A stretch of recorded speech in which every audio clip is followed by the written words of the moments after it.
Bali po ma'am, kahapon sa pangunguna po ng ating municipal mayor kasama po ang ating vice mayor po rin sa Palanan, nakapag-conduct na po tayo ng PIDRA scenario building para sa paghahanda po nito. So yun po, number one agenda po or pinaka-focus po ng meeting kahapon na mabigyan or mahatidan pong araw din po at makapag-repack po tayo ng mga food packs para sa ating mga fisher folks at magiging sa mga evacuees po natin na mabibigyan po natin kaagad sila ng tulong.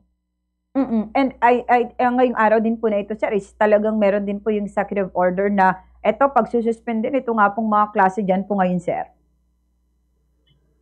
Yes po. Yes ma'am, bali po nagbabaran po ng executive order ang ating municipal mayor sa Palanan upang masiguro po na yung mga estudyante po natin na nasa mga bahay po nila.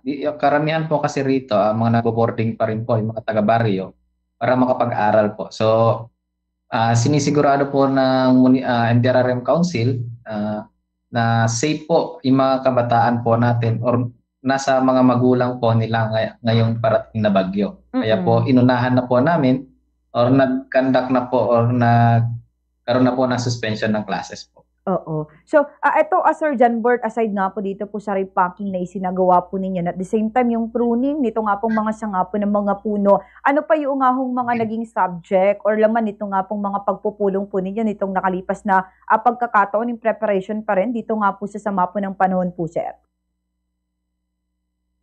Yan po, bali napag-usapan din po kahapon. So hindi po natin yung pinapanalangin na lumakas po. Yun po ang pinakapanalangin natin humina.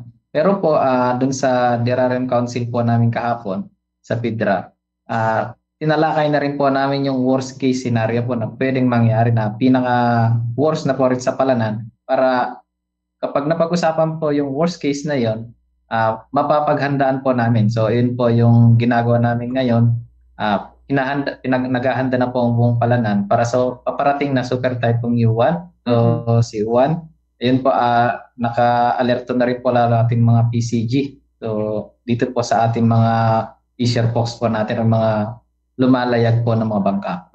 Pero ano po yung ito talagang tinututukan at posibleng maging worst case scenario nga ho, sir, dyan po sa may sa inyo pong nasakupan na ito posibleng may dulot po nito nga hong super typhoon Yuan po, Sir John Bart.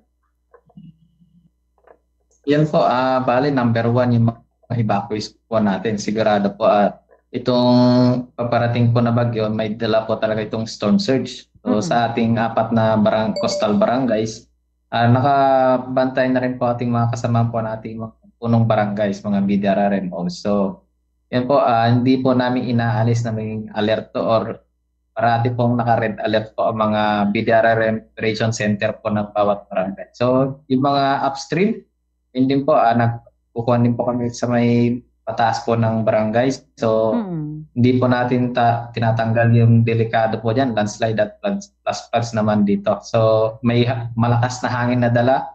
Sinisigurado rin po namin na or safe po yung mga bahay po na pwede nilang pag-evacuatean. So, hindi lang po natin masigurado yung mga evacuation center namin. Hindi po Mm-mm. kasi lahat ng barangay dito sa Palanan may evacuation center. Yes So, po. ginagamit po natin mga schools. So nakipagmowa rin po or makikipagmowa ang barangay sa mga bahay po na may malaking or magandang istruktura. So gagamitin din po natin silang evacuation center po. Well, sige, I know naman po na dyan po sa may part po ng Palanan is lagi pong nakahanda po kayo dyan, Sir John Bird. Bibigay ko na lamang po itong pagkakataon kung meron po kayong mensahe, panawagan sa lahat po ng mga nakikinig na no. Di lamang po sa mga kababayan po nating taga-coastal, kundi yung nga pong ito, yung nga pong dito din po sa ating pong lalawigan po ng Isabela at Lambak po ng Cagayan. Sir John Bird, please go ahead po, sir.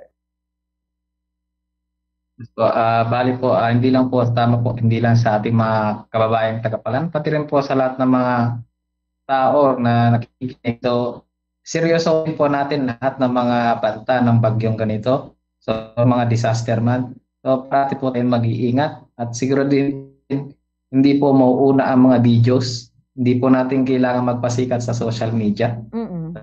So, kailangan natin siguro din yung safety ng bawat isa, lalo sa ating mga anak, may mga kandito at may mga kailangan niyo po tawagan ng DRRM.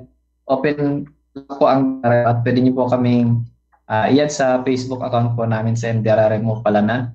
Para po yung mga nasa mainland, pwede niyo po namin or pwede namin kontakin yung mga or pwede niyo kaming kontakin para kamusta po namin yung mga pamilya niyo po rito once po na nagka-aberya ang ating satellite po rito or mawalan po ng internet tapos sa signal.